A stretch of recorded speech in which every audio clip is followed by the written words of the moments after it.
Hello, everyone, and welcome to episode 2 of the That's Bollocks podcast. And we have to start on a bit of sad news. Do we? Yeah. Why do we? Because I was apparently wrong. Why is that sad? It's sad for me. Sad for you, not for me. Yeah, in the first video, we debated one of the games on Fall Guys, if it was worded incorrectly. And you, quite overwhelmingly, Nisha was correct. Yep. You can't see it, but I'm You can't see, yeah. It's a very smug face. Mm-hmm. I did have a few heroes who agreed with me, but yeah, I have to put my hands up and say everyone else is wrong. No, I'm not going to do that. No, it's just good to see everyone's opinions. Sadly, they agreed with Nisha, but it's not sadly. We take the defeat with respect. What? It's defeat for you. It's fine for me. It's fine for you. You're just like as you were. But yeah, we've had a good look at the comments from these, and there's a few I want to point out, which I'd like to discuss with you. Okay. So the first one comes from Hayreddin Barbarossa. I hope I've said that right. Who's listening from Australia, which is pretty cool. Oh yeah, that's awesome. Yeah, first episode. And there was he made a few points, but there was one that stood out to me because as soon as I read it, I had to respond to him because it really pisses me off. Okay. And that is idiots that don't indicate and then get annoyed at you for not letting them in. Yeah, I can see that because I get so frustrated and angry. Yeah. People on the road. I get angry so much on the road. Then so do you. So. Oh yeah, you've seen me at my worst. So much rage. The thing is, like, I get pointlessly angry. Like, we'll be at a junction, I'll be behind someone, so someone's about to turn right and I'm behind them. And there are cars coming left, right and centre, they can't pull out. Mm-hmm. And I'm there going, fucking come on, pull out, any chance, let's do it. And then I'm like, but it's dangerous. I sit there, I listen to Nisha, and then I know Nisha's right, and I know I'm wrong, and I'm like, no, pull out. You're just so impatient. That's your issue, I think you're so impatient. In life, not just with driving. Yeah, just in everything. But yeah, that really annoys me. It's like, it's not hard to use an indicator. No, it's really not. No effort at all. So I thought, when I read this, I thought, right, okay, so I'm going to jump on Twitter. And in which I put a poll on Twitter, which got 106 votes. So you can basically call it 1% per vote. And I said, question, you're driving your car and you want to turn left. What order do you do this? So option A, brake, indicate, turn. Or do you indicate, brake, turn? Do you brake, turn, indicate, or other? Right, 8% of people are going to kill someone. Brake, indicate, and then turn. Brake, indicate, and turn. Right, if you brake first, the person behind you doesn't know you're about to turn. Yeah. If you just slam the brakes on and then turn to and then indicate that you're about to turn left, that's the wrong order. Yeah, I mean, it's obviously dangerous, but it's not as dangerous as, say, the third option because you just brake, turn, indicate. Just go around the corner. They're left. just not expecting it at all. Whereas if you brake first, the person behind you still knows to slow down, but they're like, "What are you slowing down for?" Yeah, that's the issue. They don't know what you're slowing down for, and then you suddenly indicate you're going left or right then. And then 86% of people were correct, which is indicate, brake, turn. Yeah. Absolutely. You let them know, you slow down, and then you turn. And 7% said other. Now, one of these replies did make me laugh, which was from a guy called Germ. And his picture, and if you want to find this on my Twitter, at Valmacker, on his picture, it's the indicator, which is covered in a spider's web. Yeah, I would not indicate. Yeah, well, fuck that. I wouldn't indicate. But then I also sit there going, has it got a spider's web because it's so unused? It's not used in that long, it's gained. But is he not used it in that long because of lockdown? So he's not used his car in a long time. Well, he's not gone out anywhere. So the options are basically, he's either not used his car in lockdown for a while, he doesn't indicate at all, or he generally does have a spider problem. So they're and then all of the above. With this poll as well, it caught the attention of Toby Foster, and he is a BBC presenter from Sheffield, and I've worked many times with him, and he put it out as well, and he corrected me, where he said you should check mirrors first. Yeah, because I think I said that as well, but he's like, yeah, that's an obvious. Yeah. But I'm assuming most people don't do that. Yeah, I'd like to think people check the mirrors, but So that was a great comment from Hayredin Barbarossa. And then directly below it, now this one I very much agree with. So going back to the world of Fall Guys. Yep. And this one comes from Dragon Kiwi Music. What a great name. Yeah, good name. And his comment, personally, I feel like DoorDash and Gatecrash are named backwards. They're two of the games on Fall Guys. I feel DoorDash should be Gatecrash because you have to crash through the gates. And, hold on, he's put Gate Dash and that's like a combination of both. So I feel DoorDash should be Gatecrash and Gatecrash should be DoorDash because you have to dash through the doors when they open before they close. Yeah. And I sat there and went, yeah, because in DoorDash, you have to run through the fake doors, which is what we caused the issue in episode 1. Mm-hmm. Yeah, why isn't it Gatecrash? Because you're crashing through the gates. Yeah, I can see that. Yeah, and then DoorDash, or Gatecrash, sorry, oh my god, this is so confusing. Gatecrash is the one with the up and down doors. Yeah. Well, yeah, you're dashing through it. You're dashing through. So you want that to be DoorDash then? Yeah, so Fall Guys, again, and this one's not debatable because it's absolutely fact. You've got the games the wrong way around. So Dragon Kiwi Music, that's a fantastic spot. I fully agree. I'm just looking though, like the preview I put on the Fight Thing community, got over 4,000 views. It's my most popular video. Yeah. Is that the only one we've put on the Fact Fiend community though? Yeah, so we didn't put the actual podcast on. No, I mean like your past videos. Oh no, we never had a video. This is like the first one on the actual community. So I got 4,000 views and my subs jumped up because I was saying I'm going to do it when I'm on 2,000. I'm now pushing 2,400. Nice. So subs have jumped, which is nice. Yeah. But there's been some funny comments about you. Me? Yeah. Hooray. Just hooray. Hooray. What is it? I mean, the last one, this. I wasn't ready to find out Nisha was a white girl. I always pictured her as an Indian girl with black frame glasses. Adam is way too skinny and has a beard. It blew my mind. I'm kind of used to people being shocked because my name is an Indian name. Yeah. But I think I mentioned this to Carl actually because we were just mentioning comments about what I look like, and he's like, "But you've not got an accent or anything." Yeah. I could be British born, you know, which I am. But I am, just white British. But it's like, because I think people just think, oh, it's an Indian name. Yeah. Because I remember when you transferred from the Sports Direct here to the Sports Direct at your home, and I went round with you when you first went in after you transferred to go and meet the manager. Yeah. And I went round with you, and as we walked into this Sports Direct at your home, and it was really small in comparison to Sheffield's. I remember walking in, and you going, I'm looking for an insert manager's name here. I'm Nisha. And then I remember her just looking at you just gone out. And you know that in her head she'd mentally pictured you Indian. I don't even know. I can't remember. I remember vividly because it was really funny. I was just busy being too nervous. Yeah, you were so nervous, bless you. I don't like meeting new people. I'm just like, oh. So you saying that's just actually reminded me of a time when we were out in a rock bar in Sheffield and we were out with Carl. Mm-hmm. And as sometimes what happens is people spot Carl and they approach, and say hello and I love the channel, all that lot. And you know what I'm going to say here, don't you? Yep. So one day we were out and there was me, Nisha, Carl, and I think a couple of mutual friends. And someone came over, all very polite, just saying, nice to see you, I love your content, big fan of the channel, all that lot. And then he asked about Brad. Mm-hmm. And Carl just said, no, Brad's not with us, but Nisha's here, and pointed at Nisha. And this guy could not have given less of a shit if he tried. Didn't even look at me. He didn't even look. He just glanced at you and just, oh, right, okay. And just carried on talking to Carl. I don't even think he even said anything. I think he just carried on talking to Carl. Yeah, I was just like, oh, I'm just a ghost. And I remember there's a Weatherspoons pub very nearby, and we were outside once, and me and Carl actually went in to Weatherspoons to have a wee. Well, I suppose it was together. We both went to the same bathroom. Yeah, and we went to have a wee, and I came out first, and as I came out, there was a guy talking to you and a mutual friend who was with us. Mm. And I just remember, they were just a bit too friendly, and then Carl came out and he just turned, looked to Carl, and went, "It's Carl Smallwood. I'm a big fan of your channel," and started talking. And then Carl again said, "That's Nisha." He's like, "Yeah. Oh, I get it." And then he said, "This is Adam." Who? And I was like, oh, "Cheers, mate."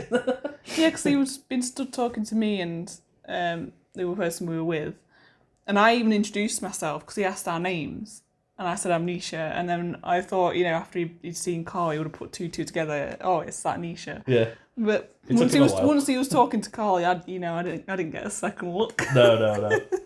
Oh, it's funny. But we went out literally the other day with Carl, and again, like we always have to take other people out with us. We were out, and Carl went to the toilet in this bar that we're in. It's a bar that we really enjoy, and someone went up to him and said, "Didn't you used to work for Simon Whistler?" Not like, do you have that channel that's like quite popular in it? No, did you work for Simon Whistler? That's so random. And it always seems to happen in the toilet. Yeah, the best place. Best place for a fan meet-up. In the toilet.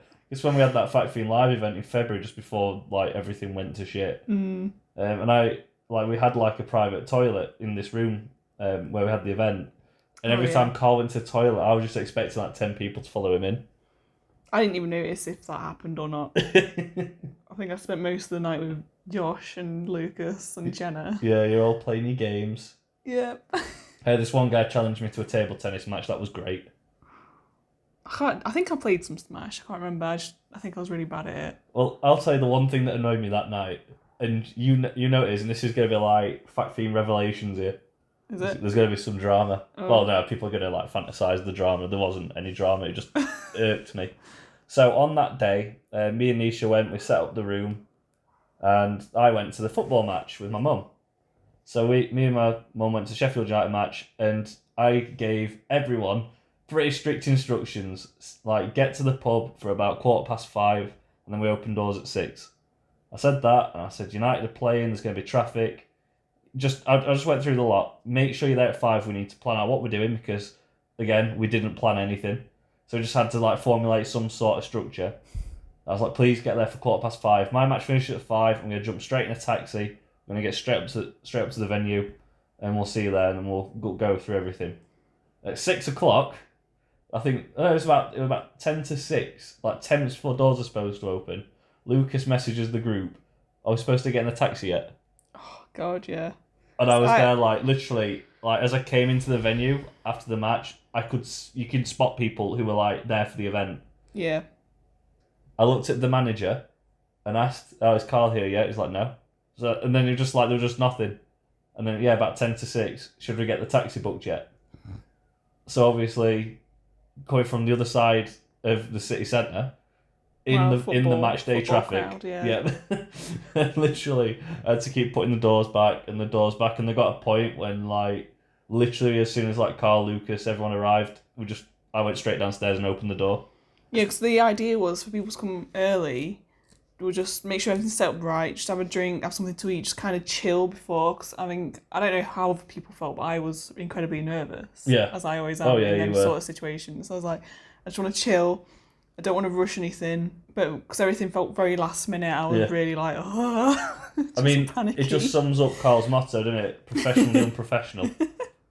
Yeah. And I felt bad anyway because I was a little bit late, but I was like, I'll be fine because everyone else will be there. But I got there and it was just you. I was like, where is everyone? Yeah, it's just me sat there going, what the fuck is happening? Like, oh no. But that leads me on to something. Here comes a catchline that was Bollocks. Mm-hmm. And it's when I used to work at City Hall. So I'm happy to name like all the old job experiences. I don't want to start digging into customers who I currently deal with. I'll get in trouble. I was at City Hall and I was a supervisor, and we had a classical concert. And just before we opened the doors, we had a power failure. So if you've ever seen the City Hall, and if you haven't, beg me for forgiveness, but the floor, part of it can come up, and like the traps, and there's wires that run underneath these traps. It's basically to like power the stage. So we had to get all these traps up to get all the wires out to find out where there was a power failure. And the doors, like we got to let people into the corridor so they can go to the bars and get a drink and a snack. And people kept trying to get into the actual room, which is the 2,500 seater. And I'm there saying, "Can you wait outside, please? We've got an issue." Literally, as these trap doors are all lifted up. So you can imagine walking into a room of trap doors. Yeah, it's dangerous. Incredibly dangerous. And it's all filled with electrical cabling, and somewhere there is a cable that is like split or whatever. Yeah. And it ended up with this, people kept coming in, "When can we take our seats? When can we sit down?" And you're there explaining, I can't let you in because it's unsafe. All the floors are like being pulled up so we can find this wire. Yeah. And it ended up with this one guy coming in, and I'll never forget what he said to me. He said, "Can I come in? Can I come in?" And I said, "No, not yet." He said, "Just come here." He said, "You don't respect disabled people." What? And that fucking took What? a turn. He said, "I don't respect disabled people because there's people out in the corridors who are like on, walking sticks." Okay. And I just said, I literally looked at him and just went, "You don't know anything about me, so how can you sit there and say it?" It's Yeah. like, because if you did, you'd let us come and take our seats. But can you not see how dangerous it is? Yeah. So letting someone with a disability into trapdoors, basically, is even more dangerous than keeping them outside. I mean, to be honest, when he said that, I was kind of like, yeah, if you want to come in, risk it. Like, can you not see? Yeah. Can you not see the danger? But then anyone who knows me or follows me on social media, anything, knows that I go over to New Hampshire in America every summer to hang out with a guy who's got Duchenne, muscular dystrophy. I do that off my own back. I don't get paid for it. I go and do it because he's my friend. I want to see him. And I don't respect him, apparently. I started bloody vodcast with him on the channel before I took some time off because I wanted him to be involved, but I don't respect him. Like, why would you say that? I had it once as well.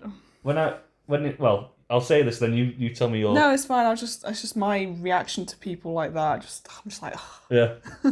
Oh, but the worst one I had was, and you'll know this as a fact, is when my nan passed away a couple of years ago. I was meant to work the next night, and I insisted that I wanted to go.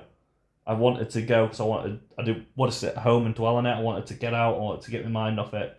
And obviously, I wasn't in a good place. Mm-hmm. And I remember someone coming up to me, and I had to check the tickets or whatever because I had to be on the entrance that day because I didn't want to be on a bar dealing with idiots. And someone went, gave me tickets. I scanned them and said, "All right, you're up that way." And they went, "Oh God, smile." Oh no. If you go to a venue and say shit like that, honestly, just don't bother. Don't leave your house anymore. No, that's one of my pet peeves is when people tell you to smile and it's like, you have no idea what's going on in my life. You have no right to tell me what to do and how to feel. I did kind of bite a little bit. I did tell her that, 12 hours ago my nan died. What did she say to that? She just went, "Oh, sorry." Well, don't say it. Yeah. You've got no idea what people are going through. Yeah. Just because you're out having a good time with your mates doesn't mean that all bar staff are suddenly really happy.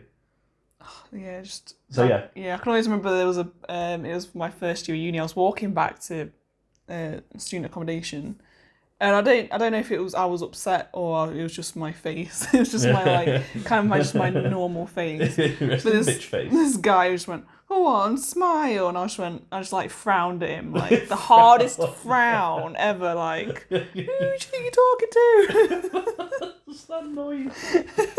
I was just so annoyed. I was like, how dare you tell me to smile? You have no idea what I'm feeling. I could have just been having the worst day. Yeah. Oh, I know, they say if you smile, someone smiles at you, it's contagious and it makes you feel better. Like, if you smile, it makes you feel better. But it's like, if you're having a shit time, no, I can't. Yeah, it's like when my nan died, I didn't just go home smiling. This will make me feel better. I look like a right dick. Your nan just died. Why are you so happy? Oh. It's not because smiling makes you feel better. Releases some hormones or something. Oh, yeah. I mean, just people like that rile me up. They really do. So if we bring it back to the topic of cars, I'll tell you something else that annoys me is when people try and cross the road when there's a perfectly good crossing there and they don't use it. Literally a few feet away, a few yards, you think, why are you crossing on an awkward bit of road? Yeah. When there's a crossing. Yeah, I know exactly how it feels. So, when I used to work at City Hall, and I used to point it out to you all the time, there's a section where it looks like all the international students live. Like, they've come in from, China, America, everywhere like that. And they all seem to be in the same kind of area. And when they come to Britain, and it's like it can be the same going the other way, it's just little bits of culture are different. And I noticed it when we went to Italy. That it's just a free fall. You just cross the road when you can. Oh, Italy was scary. Yeah, you just stand in the middle of the road and there's cars like left, right. You don't know where you're going. And I notice it when it gets to about September when all the international students start arriving, and I used to drive past all the accommodation, and they'd just be stood in the middle of the road just completely lost. And you're constantly braking. And the worst one was there's a junction with 4 roads adjoined. Yeah. in this junction, and there was literally two girls with a suitcase just stood in the middle of it looking at a map Oh no. in the middle of a junction, and I was screaming. I was like, oh my God, please get out of the road. And it's the same junction where I think you'll remember this, where our lights went green and they were about green for like 10 seconds. And as I pulled through, someone ran that red light. Oh yeah, someone ran the red light really obviously. Like not even it just amber changed into red. They had been red for a while and I was like, what the fuck is going on? Yeah. And I've never seen you swear at someone in my car. So it was so dangerous. But you were swearing at him. You stuck fingers up at him. You flipped him the bird. I was really angry that day, and then that just. You're just angry. I was just raging, and that was just so dangerous because it wasn't like, oh, they're slightly red. It was full on red for a while. Yeah. And we were coming out, and if she had been a few seconds later, I would have been Oh, in she'd have hit hospital. you. I would Yeah. have been in hospital. Passenger side I door, was definitely. so angry about it, yeah. But then nothing beats that guy who we were behind that time. He was waiting at a red light, and we'd been waiting there for like say 30 seconds, and he just decided to drive. Yeah. The light was still on red, but he thought, "Fuck this," and carried on driving. Like we were like, "What?" I just did that hand of, eh? Yeah, but the thing is that was so dangerous because there was traffic coming from like two directions. The traffic was still coming on the green lights. It was still going. You just drove through the middle of it. Why would you do that? I mean, it wasn't as busy as it could be, or it has been, but it was still like, what the fuck? I think my favourite driving thing I've ever seen, and again, you were in the car, so this one you'll remember, is we were at Big Tesco. And it's like, in Sheffield, you've got loads of little Tesco's, and then there's one big Tesco, the big superstore. It's like, you know, and obviously we've got Asda as your Walmart, but it's like the same size as Walmart or Target.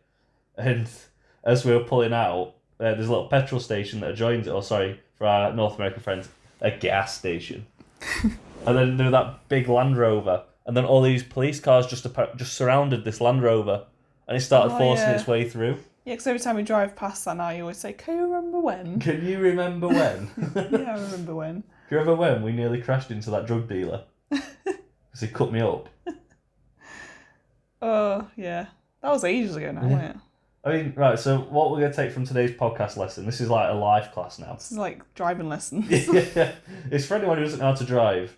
This is cross the road. Yeah, use the crossing. You're getting a leg up here. Because, like, wouldn't it be classed as jaywalking in America if you just cross the road without crossing? That's what people do here. I mean, we've done it, but I tend to do it on little roads that aren't main roads. Whereas people do it on main roads all the time. I think there's a crossing like 3 yards. Again, as I like to talk about, just little bits of culture that everyone has to learn.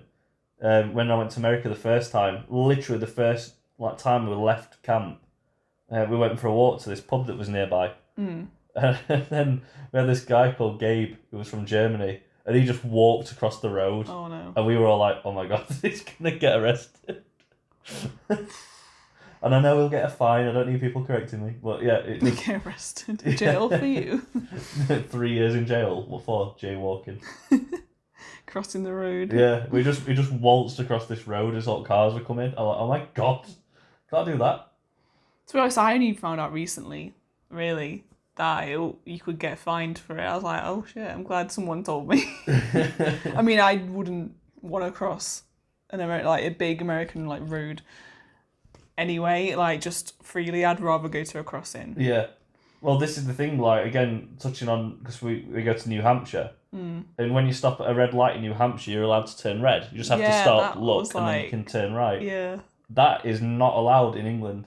And when the first time I drove over there, and I was with Lucas, my friend, and his sister, and I stopped at a red light, as we do in Britain, I stopped there and I was politely just sat waiting, and then she said to me, why aren't you going? I was like, 'cause it's on a red light. And then she said, I know you can go through. But yeah, we just sit there going I don't know if she's having me on here. Yeah, that's not right. That's not how we drive. Yeah, she's like, I'll go through, it's fine. I was like, what do you mean? And then, ultimately, I went and asked the mum when I got back. I was like, can you do... And she's like, oh, yeah. As long as you're turning right, though. Yeah, you can't turn left. There's nothing coming. Yeah, you have to look. You have to stop, look, and then you can turn. And that first time I was shaking. I was so nervous because I was like, what if I get arrested? What if I go to jail? I don't think they would make you do something illegal. And that annoyed me as well. when we were in America, me, Lucas, and a guy called Brian went to McDonald's. So I was Lucas's camp counsellor, and for 3 or 4 years before, he had Brian. And Brian is like from Liverpool. He's got a full Scouse accent, and he's moved out into America because he got married to an American lady. So we're staying, obviously, Lucas and Brian stay in touch, and I get involved when I go over. Mm-hmm. And me, Lucas, and Brian went for some food. Yeah. And I like to think that anyone who's American, or as I mentioned earlier, got someone watching from Australia, I'd like to think you can understand my accent. I know it's like, got the, as Carl says, the Yorkshire twang and all that, but I try and, when I'm in America as well, I focus on clearing it up. Yep. I don't walk up to McDonald's and go, "Hey up, lad, I'll have 2 Big Macs and a pint, please." They'll be like, "Sorry?" I always just say, "Can I get 2 Big Mac meals with fries and 2 Diet Cokes, please?" Like that, I try and clear it up. Now, Brian can't do that with his accent because it's so pronounced. Mm. And I don't want to. I'll try a Liverpoolian accent. And Lucas, if you're listening, I am sorry, as Lucas is from Liverpool. But it's like, "Hey up, Varley lad, how you doing?" And he went up. So I'm there, like, so me and Lucas go into it was a McDonald's, and I said that, "Can I get 2 cheeseburgers, 2 Diet Cokes, and 2 fries?" And the guy behind the counter was like, "Sorry?" But you just couldn't understand me. And after 3 times of repeating it, he had to get his manager to come over. Oh, God. And the manager said, "Sorry, say what you want." So I was like, "Blah, blah, blah." And he said, "Oh, okay." And did the order. Mm. So it's just this guy just obviously couldn't understand my accent. Yeah. And then Brian walks over and he's like, "Hey, up, can I get 2 Big Macs?" And in this full Liverpoolian accent. And the guy like, "Yeah, no problem." So you understood And Brian? even Lucas was pissed off because half the time he's even said to me he doesn't understand Brian. He's known him like 7-8 years. And he's like, I don't know what he's saying. Bizarre. Unless Brian goes to that McDonald's regular and they just, it's Brian. Oh, it's Brian. Liverpool Brian. It's Liverpool Brian. Yeah, that really, like, I was there. I mean, I've get quite a lot of people in America asking if I'm Australian. Oh, really? Yeah. Australian? People, I love the Australian accent. I'm like, well, it's not Australian, but yeah, cool. Because I think a lot of people assume that Britain is that, "Oh, hello, I'm going to go for tea and That's biscuits, all lovely." Southern. Yeah, that's down south. Yeah, there's so many accents in Britain. The worst one's Brummy. The word to like define any accent is marmalade. Oh, so you have to say it in their accent. Yeah, if you say marmalade in any accent, it really defines the accent. It's like if you're Scotland, you go marmalade. If you're Welsh, you marmalade. Oh, God. And then Brian's Liverpool, like, what would it be? Marmalade. God, that's awful. But yeah, Brian got asked if he was German.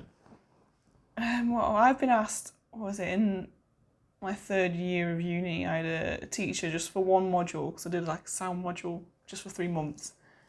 And just out of the blue, literally, I don't know if I was talking to someone else in the class, but he just turned around and went, "Nisha, are you Scottish?" Like, where? Where did they get that from?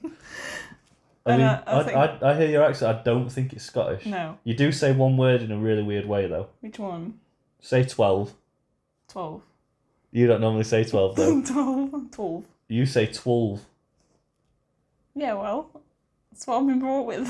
You just, you can't. It's. Although, according to some people, like from where I'm from originally, I sound posh, like in air quotes, posh, compared to some people who live there. Because I remember in school, this was like the funniest, most like savage comeback I had. Say, imagine me, what I would have been like 13, 14 or something, maybe 12, I don't know. Maybe what? 12? Shut up.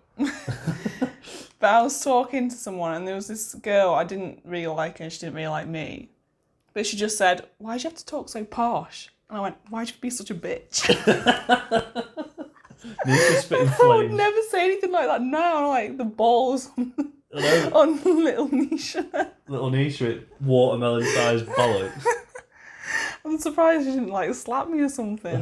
You just walk around like waving those grapefruits around. I must have been quite young because, like, I think when you're like 11, 12, you don't really. Well, I don't imagine you don't really fight that much. It's when you get older and you become like sassy and stuff. I don't know. Sassy.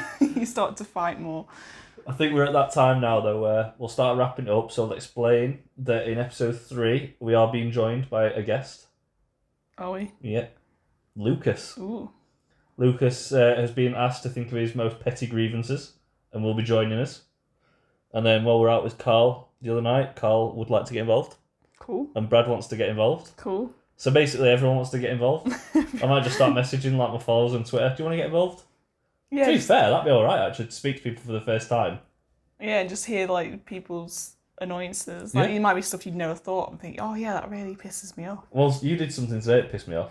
What? You can flex your nostrils and I can't. Yeah. I don't know if it's just me, but like Nisha can move her nostrils and I can't. And whenever she does it, I sit there and it annoys me because I want to do it, but I can't.